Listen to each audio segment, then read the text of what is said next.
It was supposed to be a quiet Thursday. I just finished setting up the dining table with my usual care: polished silverware, cloth napkins, the good china my mother gave me on my wedding day. Thursdays were meatloaf nights ever since Harold retired.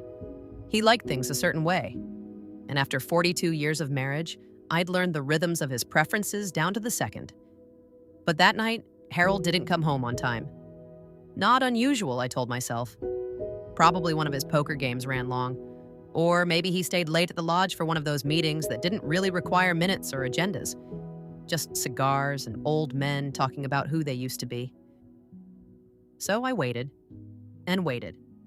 It wasn't until nearly 10 p.m. that I heard the door creak open.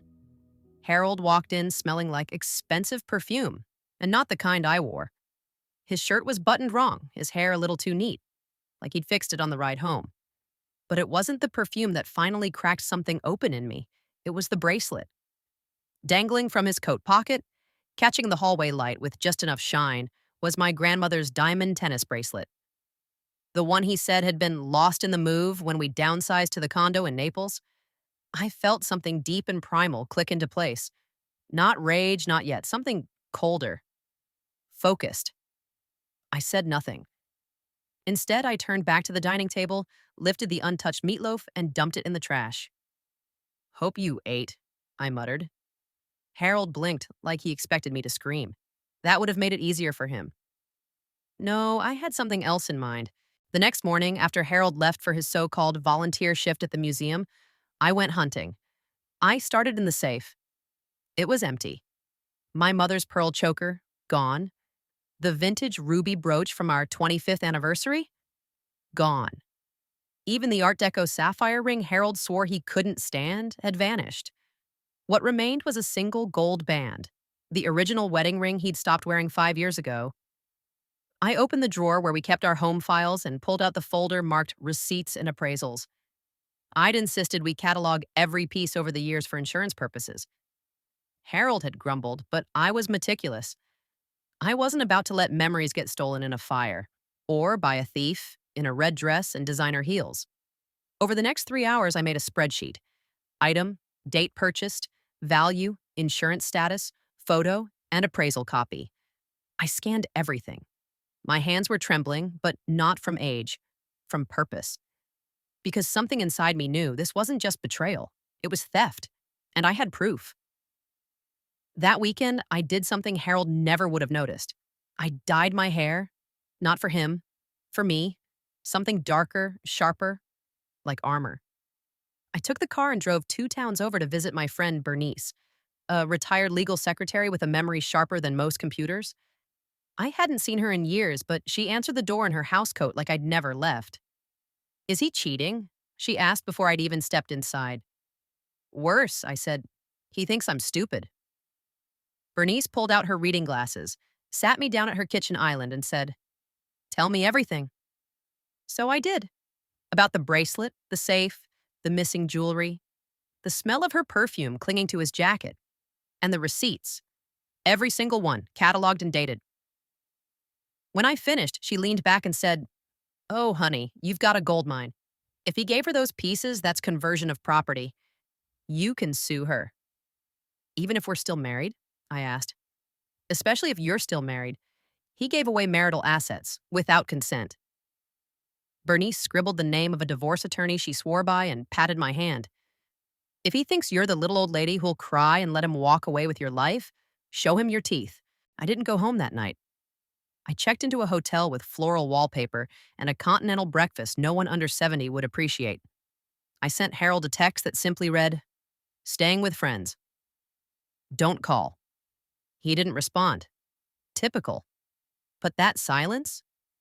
That was the first night I'd slept straight through in years. The next morning, I visited the attorney Bernice recommended. Her name was Lisa, mid-40s, sharp suit, no nonsense. She listened to my story without interruption, then leafed through the binder of receipts I'd brought like it was a treasure map. "You have a case," she said. "A good one." "Do I need to file for divorce?" I asked, feeling the words like cold water down my back. "Not unless you want to, but if your goal is to make sure neither of them gets away with this, we can pursue civil action against her for receiving stolen property." I blinked. Wait, her? She smiled. Oh, yes. Your husband gave her something that wasn't his to give. That's theft by conversion. And with the receipts, photos, and proof of ownership, it's a slam dunk. I nodded slowly. My hands were clenched on the table, but I felt a flicker of something I hadn't felt in decades: power. Lisa filed the paperwork that week. A subpoena for the woman, her name was Angela, of course it was, along with discovery demands for any jewelry she currently possessed that matched my appraisal records. And here's the thing, she posted them. On Facebook, photos of my mother's brooch, the sapphire ring, even the diamond tennis bracelet that started it all, captioned with something nauseating like "spoiled by the best man ever." I screenshotted every post. Lisa laughed when I showed her. She just made this even easier. What neither of them knew was that this wasn't going to be a quiet courtroom shuffle. I had a plan, a final performance.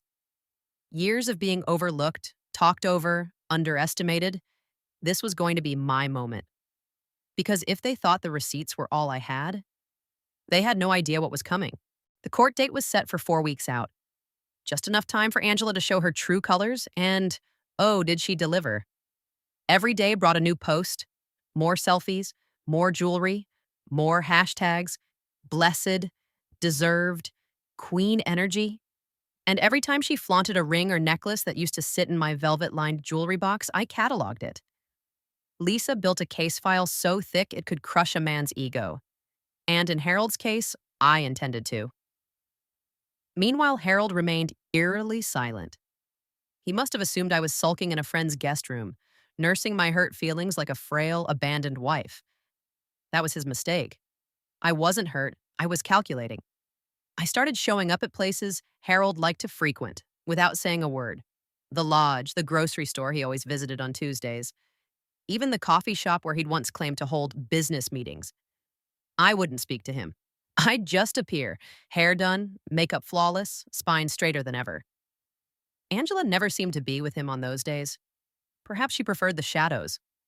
I found that amusing, considering how loud she was online. But then, one day, I spotted them together. They were coming out of a wine bar downtown.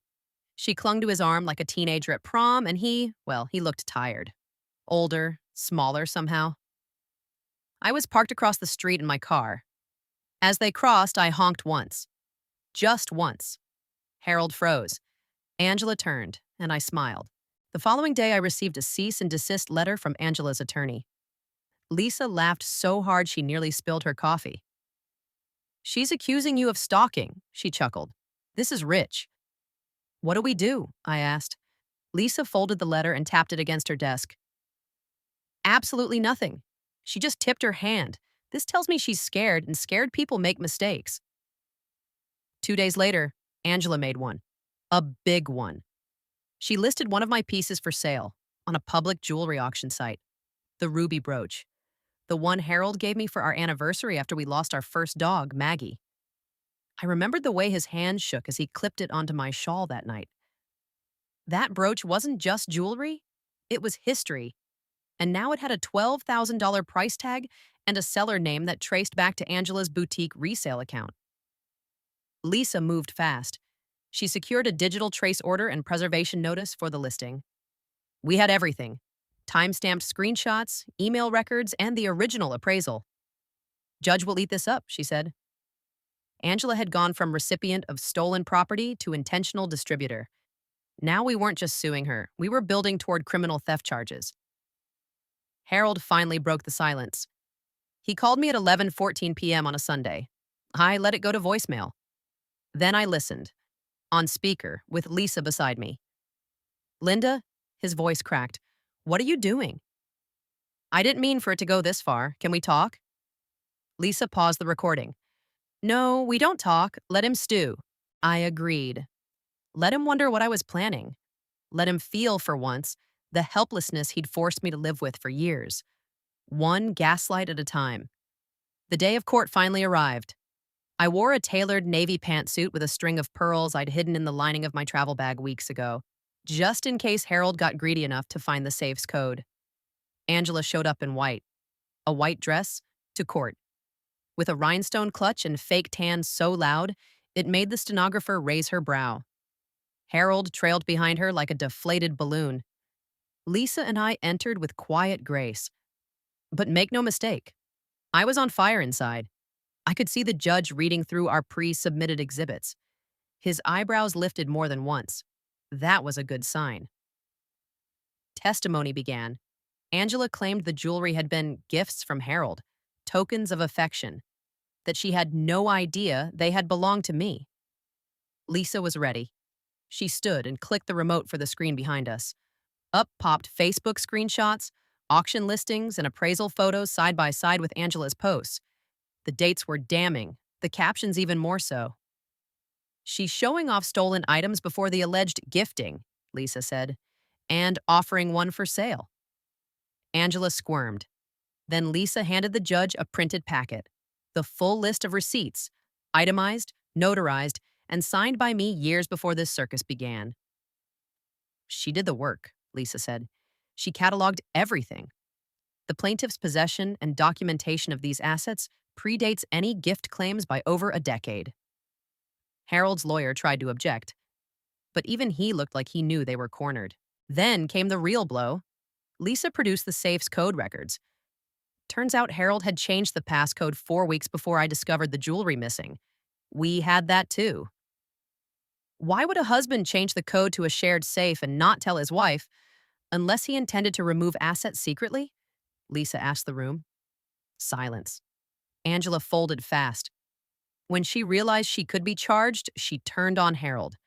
Claimed he said everything was his to give, that she'd asked him if it was okay, that she wouldn't have taken anything if she knew. She wept, theatrically. It didn't work. The judge awarded me full recovery value of all stolen items, plus damages. Angela had 30 days to return anything she still possessed. What she'd sold had to be compensated for at market value. But more than that, Harold was held liable for conversion of marital property without consent, a felony charge if we chose to pursue it. And Lisa leaned over and whispered, "Why, we could press." I smiled. "Oh, we will," because I wasn't done yet. After the verdict, Harold tried to save face. He offered to talk it out, to settle things like adults. Said he still wanted to work on our marriage. His voice soft, like that same old salesman I married in 1976. Back when he sold charm for a living, and I believed every word. "No," I said, calm as ever. "We're past words." Because the truth was, this wasn't just about jewelry anymore. It hadn't been since the night I saw my grandmother's bracelet dangling from his pocket like a trinket from a vending machine. This was about my life, my identity, the years I spent giving and giving until there was nothing left but bone and routine. And now, I had leverage. After court, Lisa and I walked straight to the office of a second attorney, a different kind of lawyer, estate planning. "You want to change your will?" he asked. "No, hard." I said, "I want to rewrite my legacy." We spent hours drafting new documents. I had no children. Harold was the only family I had, and even that I now considered expired. But over the years, I'd kept in touch with a few young women I'd mentored during my time at the library. One had lost her mother to cancer. Another had grown up in foster care and now worked at a local shelter. Another one, sweet Kelsey, used to read to me when I had surgery on my knees, back when she was just 10. They'd shown me more warmth and honesty than Harold had in 2 decades. So I left it all to them: the house, the retirement account, the antique book collection. Even the beach condo in Clearwater that Harold still didn't know I'd bought in my name alone, back when he invested our money into some man's chain restaurant scheme that failed in 6 months. 3 days later, I went to retrieve what Angela hadn't sold. She met me at Lisa's office. Her makeup was toned down. Her voice was meek. She wouldn't make eye contact. Angela placed the box on the table without a word. I opened it carefully like it was sacred. There was my grandmother's bracelet, my mother's pearls, the Art Deco ring, and something else I hadn't expected: a note. "I didn't know, I'm sorry." I closed the box. "No," I said softly. "You knew. You just didn't care." She didn't respond. I left the room and never looked back. Harold, of course, was fuming. After everything I've done for you, he shouted over the phone, you're going to humiliate me like this? No, I said. You humiliated yourself? I just turned the lights on. He tried threats, said he'd contest the asset division, try to prove the jewelry wasn't solely mine. Lisa just smirked when I told her. He's bluffing, she said. He's broke. This was all about money for him from the start. I leaned back in the office chair and let out a slow, steady breath. I was starting to feel it now, freedom. But there was still one piece left, one final thread I had to cut. Harold had kept the engagement ring, my original. I noticed it was missing from the safe, but it hadn't shown up in Angela's Instagram parade. I didn't care about the diamonds anymore. I cared about the principle. He didn't get to keep my memories. Lisa filed a request for property recovery. The court ordered a hearing. Harold had to bring the ring. And when he walked in with it dangling on his pinky like a joke, I didn't even flinch. I bought this, he said. It's mine. No, Lisa replied. You bought it for her. That's what a gift is. The judge ruled in our favor within 10 minutes. I took the ring, slipped it into a silk pouch, walked straight to the steps outside the courthouse, and threw it into the fountain. That night, I had dinner with Kelsey, the girl who used to read to me when she was barely tall enough to reach the checkout counter. She was 28 now, working full-time, planning her wedding. I don't know if I can afford a venue, she confessed. Everything's so expensive. I smiled. How do you feel about Clearwater? I asked. Harold, for all his grandstanding, ended up moving in with his cousin in Tampa. Angela vanished from social media. I assumed she dumped him the moment the money dried up. Last I heard, Harold was trying to sell insurance again. Fitting. A man who couldn't protect what mattered if his life depended on it. I changed my number, blocked his email, burned the last photo of our wedding, and took a new one, with Kelsey, her fiancé, and the view from the condo balcony behind us. For the first time in a long time, I looked happy because I was. It was a Thursday afternoon, the same day Harold used to insist on meatloaf when the crash happened. Not a car crash, a crash of reputation. You see, Harold hadn't just embarrassed himself in court. No, he'd embarrassed himself in our entire retirement community. Word spread like wildfire, and it only got hotter when Angela's boutique mysteriously shut down after a county investigation, prompted, of course, by her attempt to sell stolen goods. That was just the beginning, because what Harold didn't realize was that our community was small, and people talk. It started with a whisper at the lodge. Then it reached the country club. Then it hit the city bulletin board, an online forum for Naples retirees. Someone posted court records, the receipts, even a cropped photo of Angela holding my ruby brooch with the caption, "Our Harold's new lady sure loves Linda's old jewelry, doesn't she?" The comments were brutal. Can't believe he did that to her after all these years. My husband's afraid to even mention golf after 7 p.m. thanks to this story. She was always too classy for him. Harold's name became synonymous with idiot, with cheater, with thief. And I didn't post a word, didn't need to. When karma writes the headlines, you just read and sip your tea. A week later, I was at the Clearwater condo with Kelsey, helping her look at floral arrangements when I got a call from Lisa. You're going to love this, she said. She emailed me a screenshot. It was from a news article, not national, but local enough to sting. Retired man caught in jewelry scandal loses volunteer role at City Museum. Apparently, Harold's museum position was actually an unofficial gig at the donation counter. When the board read about the court case, they asked him to step down. Effective immediately, the letter said, to preserve the trust of our community. I laughed harder than I had in months. He always loved to boast about his community standing. Well, now he had one, at the bottom. But even as Harold's world crumbled, mine bloomed. I'd started volunteering again, this time at the library in Clearwater. Same shelves, same quiet air, but I wasn't the same woman. I hosted a weekly memoir circle for senior women. We'd sit in the back corner with tea and cookies and take turns reading aloud stories from our past. One week I read mine. I changed names, of course, but as I recounted the betrayal, the missing jewelry, and the courtroom twist, I saw heads nodding, hands tightening on mugs, jaws locking. Then, applause. They didn't clap because it was written well. They clapped because they knew. Every woman in that room had been betrayed, silenced, underestimated. But they hadn't all gotten revenge. I had. One woman, Margaret, took my hand afterward. My son stole my Social Security money for a year before I found out, she whispered. And I never told anyone. You just did, I said. We hugged, and I knew right then this wasn't just about me anymore. I started writing my full story, page by page, night by night. I'd sit out on the condo balcony watching the waves roll in and pour everything onto the screen. The early years of our marriage, the way Harold changed slowly, then all at once. The lies I told myself to keep the peace.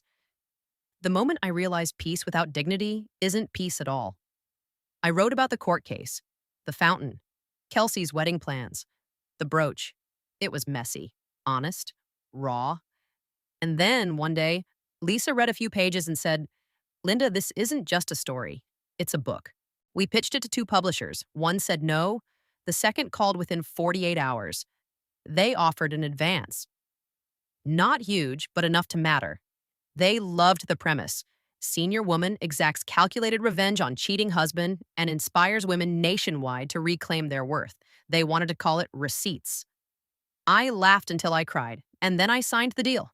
Harold found out through a cousin. He sent an email, subject line, R.E. story. It read, if you publish that, you'll regret it. Think about your legacy. I replied, I am. He didn't respond. That was the last I ever heard from him. Meanwhile, Kelsey got married on the beach under a watercolor sunset. I walked her down the aisle like the mother she never had. She wore a simple gown, no veil, and, at my insistence, my mother's pearl necklace. The one Harold said had no resale value. It shimmered like a promise as she said her vows. Afterward, we danced barefoot in the sand to an old Patsy Cline song. You okay? She whispered in my ear. No, I smiled. I'm better than okay. 3 months after signing the book deal, things began to move faster than I expected. The publisher's marketing team loved the rawness of my story, said it tapped into a vein of female power the world had forgotten existed. They pitched media appearances, a small book tour, even a feature in a national magazine under their second act column. Then, one morning, my phone rang. It was Lisa. You sitting down? She asked, which meant trouble or fame, often both. They want you on the Margaret Lane show, she said. 2 weeks from now, it's live. I blinked. Margaret Lane, as in the most watched talk show in the country? As in your story's about to hit 5 million living rooms at 4 p.m. I didn't answer right away, because something about that show made my bones twitch. Margaret Lane was famous for two things: exposing liars and staging surprise reunions no guest ever truly consented to. No, I said slowly. They're not going to bring him on, are they? Lisa's voice was careful. We made sure the contract includes a no surprise clause. If he's invited, you walk. They know that. Still, I packed my courtroom shoes. The day of the show, I wore a cream blouse with gold buttons and the same pearls I gave Kelsey on her wedding day. She insisted I take them back just for luck. I sat in the green room with a tea I didn't touch and a stomach doing quiet somersaults. Then the producer came in, all smiles and makeup haze. You ready to change lives? She asked, too chipper. Already did, I said, and meant it. The lights hit hard. The audience applauded. And Margaret Lane, tall and poised with hair that hadn't moved since 1997, turned to me and said, Ladies and gentlemen, meet Linda Reynolds, the woman whose ex-husband gave away her jewelry to his mistress and who got her revenge in court and on the page. Cheers. Whistles. Margaret grinned. I read your book, Linda. It's called Receipts. And let me tell you, you kept them. The audience laughed. Then Margaret's voice dipped into that tone, soft, almost syrupy. But Linda, she said, you know what our viewers are dying to ask. After everything, do you still love him? I smiled. Not a fake one. Not a nervous one. But the kind of smile a woman gives when she's about to close the deal of her life. No, I said. I loved who he was. Then he showed me who he really is. More applause. Margaret blinked, slightly caught off guard by the clarity. And that's when I noticed her earpiece buzzed. Her eyes shifted, just for a second. My gut twisted. Then came the sentence. And Linda, she said, we thought it would only be fair to hear his side too. The crowd gasped. My heart dropped. And from behind the curtain, out came Harold. He looked older, thinner. His jacket didn't fit right, and for the first time in years, his hair wasn't dyed. The silver had taken over. He stepped onto the stage like he was walking into court all over again. No Angela in sight. Just him. I turned to Margaret. There was a clause, I said quietly. She leaned in. His team reached out last minute. You're not required to speak, but he wanted to say something. I looked at the audience, then at the camera, then at Harold. Go ahead, I said. He stood center stage, fidgeting. I just want to say I'm sorry, he muttered. I made mistakes. I let someone into my life who didn't belong there. I took things that weren't mine to give. The audience waited, but I didn't. I stood. I'm not here for apologies, I said, voice clear. I'm here because other women need to know it's never too late to take your life back. The room froze, then erupted. Margaret tried to pivot. Linda, would you be willing to have a private conversation? Maybe off air? No, I said. Some doors stay closed for good reason. Back in the green room, Lisa was fuming. We had it in writing, she said. You want to sue the network? I thought about it. Then I shook my head. No, I said. They gave me exactly what I needed. She frowned. A sneak attack? A stage, I said, and witnesses. The clip of the confrontation went viral. It was shared across Facebook, Twitter, even TikTok. Headlines poured in. Senior woman shuts down ex on live TV with 8 words. Linda Reynolds, the grandma who served revenge cold, and in pearls. Aging with grace and power.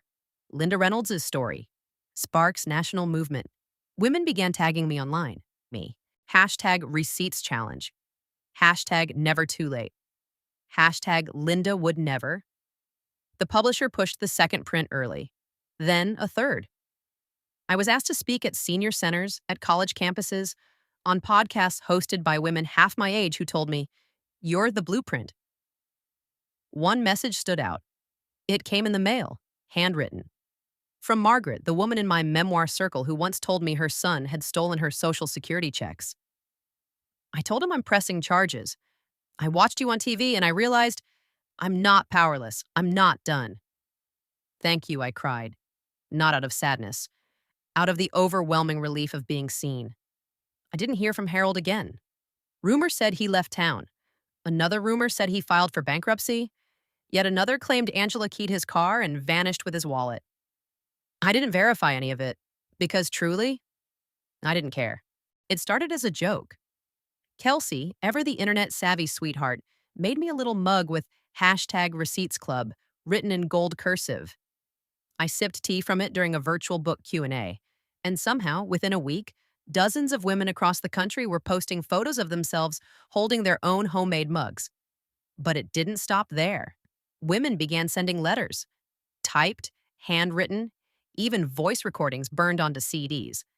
They told stories I'd never imagined, of stolen pensions, emotionally abusive marriages, children who left them for inheritance vultures, or caregivers who treated them like burdens.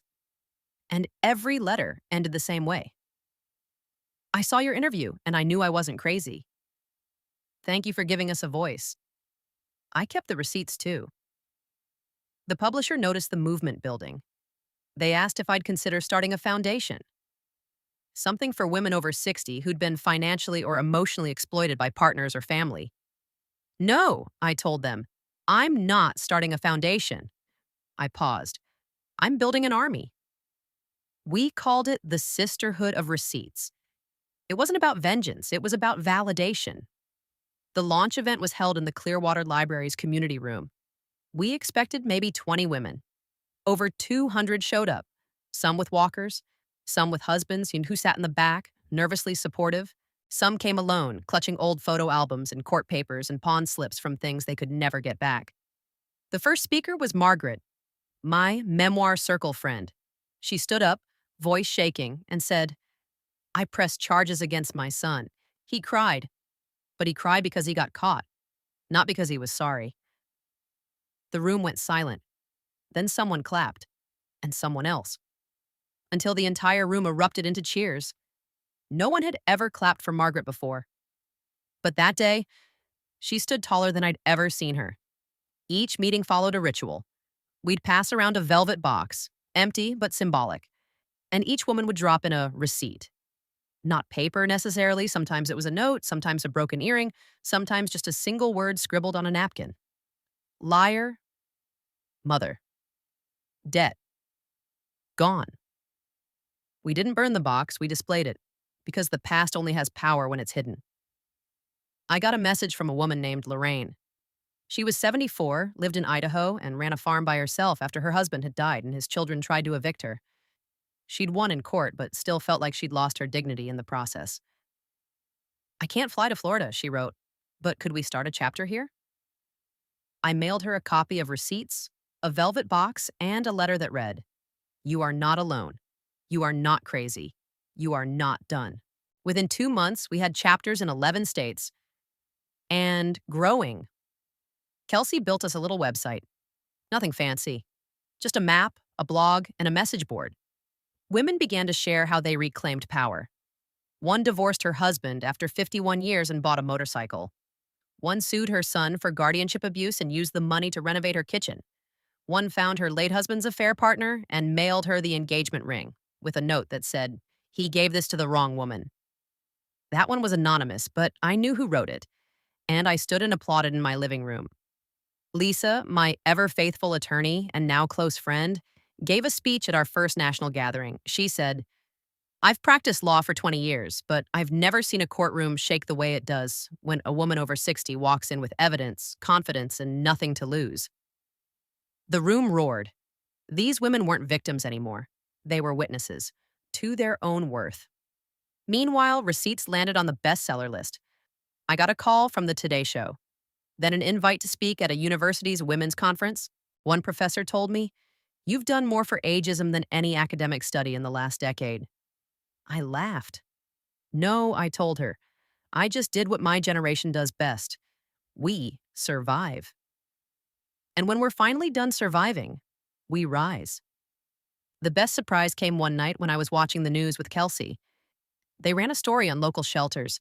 How many older women were becoming homeless after giving their life savings to adult children or toxic partners? The anchor closed with this line. One organization, known as the Sisterhood of Receipts, is fighting back. And they showed a photo. Me, at the podium, pearls and all. Harold never tried to contact me again, but one of his old coworkers emailed me privately, said Harold lived alone now in a studio apartment, sold the watch I gave him on our 40th anniversary, drives for Uber, tells everyone he used to be married to that lady from TV. And you know what? That's fine. Let him remember me however he wants. I know who I am now, and more importantly, so do thousands of women who once thought they were too old to fight back. It was a gold-trimmed envelope that arrived on a Tuesday. I almost didn't open it. Looked like another gala invite, or maybe a college trying to offer me an honorary degree again. I had a stack of those. Ironic, considering I barely made it through community college in the 70s. But the return address stopped me cold. Reynolds Family Reunion, Orlando, Florida. Inside a formal invitation, time, date, venue, and this line. We'd love to see you again, Aunt Linda. It's been too long. There was no mention of Harold. But that name, Reynolds, it was still mine, legally. I'd never changed it back. Not out of sentimentality, just inertia. No, I whispered, staring at the RSVP card. I'm not going. But I didn't throw it out either. Kelsey came over that night for dinner. I handed her the invite across the table. She skimmed it, raised an eyebrow. You going? No, I said again, firmer this time. She nodded, but I could tell she didn't believe me. You don't have to prove anything to them, she said, but maybe they want to see who you are now, not the version they used to ignore. I didn't answer, but I didn't throw it out. 2 days later, Lisa texted me. Saw the reunion invite online. Someone posted it. You going? I replied with one word, maybe. Here's the thing. Family doesn't always hurt you with fire. Sometimes it's silence, passive dismissal. The years I spent cleaning up after Harold's side of the family, organizing potlucks, remembering birthdays, sending condolence cards for people I'd met once, never once did anyone ask me how I was doing. When Harold left, none of them called. None. Until now. 3 nights before the reunion, I had a dream. I was back in our old house, the one with the green shutters and peeling porch paint. Harold was yelling in the kitchen, something about the roast being too dry. But when I walked in, he wasn't there, just a mirror. And in it, I wasn't me. I was her, the woman I used to be. Soft voice, tense smile, eyes too tired to scream. I woke up in a sweat. And that morning, I checked yes on the RSVP. The reunion was held at a luxury lodge in Orlando, just enough marble and fake warmth to feel like a wedding venue built by committee. I walked in wearing a deep burgundy suit and my courtroom heels. I brought nothing but my clutch and confidence. The room went quiet when I entered. Funny how silence has a sound.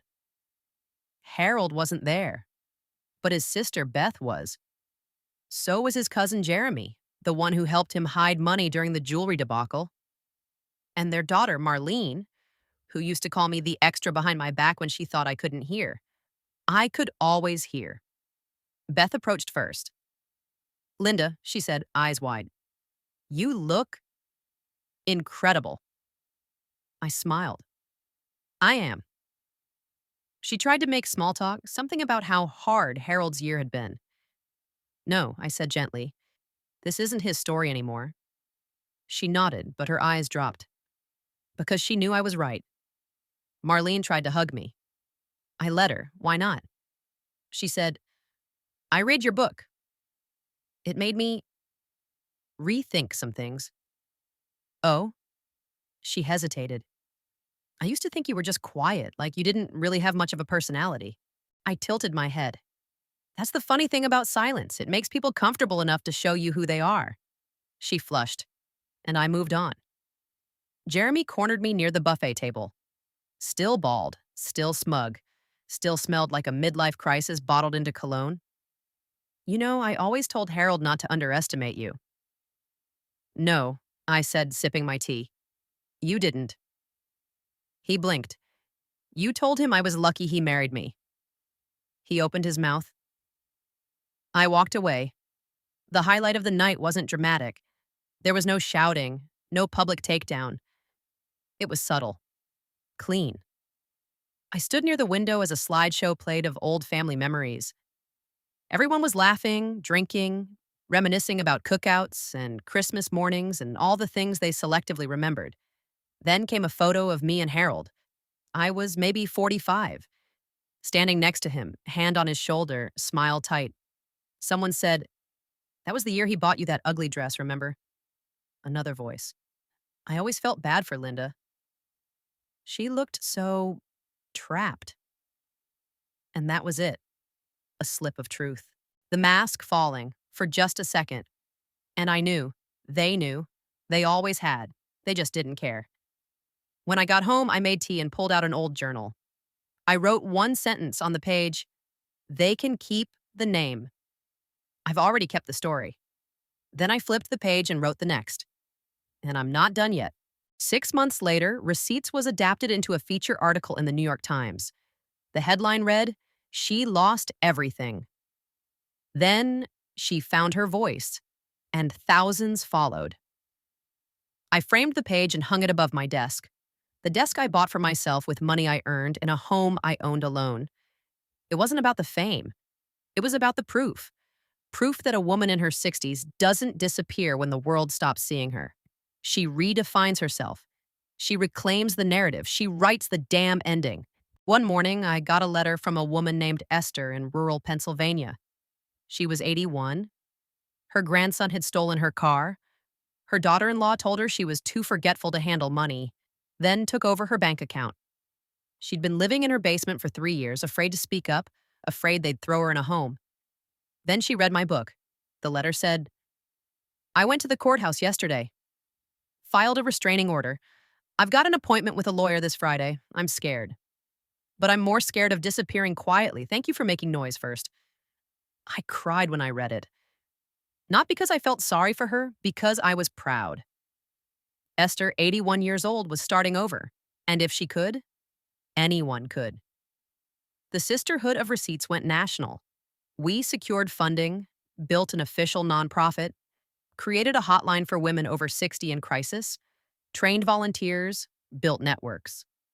Our motto? It's never too late to say, I remember what you did, and I kept the receipt. One day, while organizing files in my office, I found the last piece of jewelry Harold hadn't taken. A charm bracelet. It had a tiny book on it, a little heart, and a typewriter. He gave it to me in 1983 after I taught my first creative writing workshop. I almost tossed it. But instead, I added a charm, a small gavel, a reminder of the courtroom. And then I added another, an open eye, for the truth. Because the truth was always there. I just needed to see it. Kelsey called me that night, said she was pregnant. We both cried. You're going to be a grandma, she said. No, I laughed through tears. I already am. You just made it official. She asked if I'd help name the baby. I said, only if I get to spoil them rotten and fill their head with stories about fierce women and bad men who never get the last word. Deal, she said. The book royalties rolled in.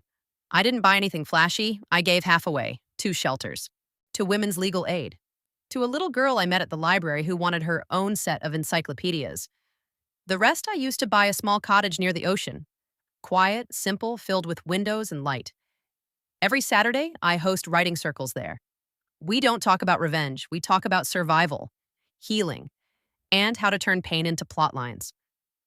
One afternoon, a young producer called me, said a network wanted to turn Receipts into a limited series, said I could be involved, maybe even cast as a narrator. I said, will it be truthful? She hesitated. Truthful-ish? No, I said. Then you don't get the story.